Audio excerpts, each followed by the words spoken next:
ఉత్తమ్ కుమార్ రెడ్డి సత్య హరిశ్చంద్రుడిలా మాట్లాడుతున్నాడు. ప్రాణహిత చేవేళ్ల ప్రాజెక్టులో 11,000 కోట్లు ఖర్చు పెట్టినాం, 32% పనిచేశామని చెప్పాడు. కానీ 2014 రాష్ట్రం ఏర్పడిన నాటికి ప్రాణహిత చేవేళ్ల ప్రాజెక్టులో చేపట్టిన ఖర్చు 3,700 కోట్లు మాత్రమే. చేసిన పనులు 10% లోపే. ఉమ్మడి రాష్ట్రంలో ఢిల్లీలో, మహారాష్ట్రలో కాంగ్రెస్ ప్రభుత్వం ఉన్న ఆనాటికి కేబినెట్ లో ఉత్తమ్ మంత్రిగా ఉన్న తమ్మిడిహట్టిలో అనుమతులు తీసుకురాలేదు.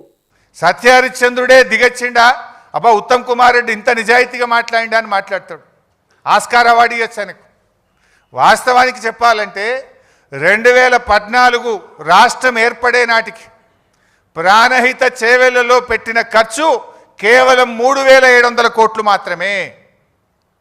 మీరు చేసిన పనులు కేవలం 3,700 కోట్లు మాత్రమే, నాట్ ఈవెన్ 10%. కానీ ఆయన ఏం చెప్పిండు నిన్న? 11,000 కోట్ల రూపాయల పనులు చేసినాం, 32% పని చేసినాం. అబద్ధాలకు కూడా హద్దు పద్దు ఉండాలి.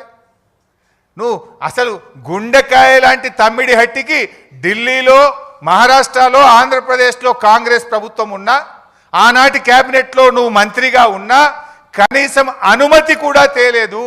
నా సిడబ్ల్యూసి అనుమతి తేలేదు, నా మహారాష్ట్రతో ఒప్పందం చేయలేదు. ఇంకా సిగ్గు లేకుండా 32% పనులు చేసినాం.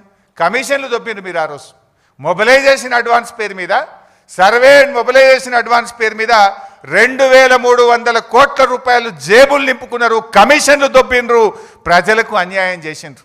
4 ఏళ్ల ప్రాజెక్టు పూర్తి చేస్తామన్నారు. 7 ఏళ్ళు అధికారంలో ఉంటే తట్టడు మట్టి కూడా తమ్మిడిహట్టి దగ్గర తవ్వకుండా ఈ రాష్ట్రానికి అన్యాయం చేసింది కాంగ్రెస్ పార్టీ. ఇంకా మీరు ఈరోజు మాట్లాడుతూ ఉన్నారు.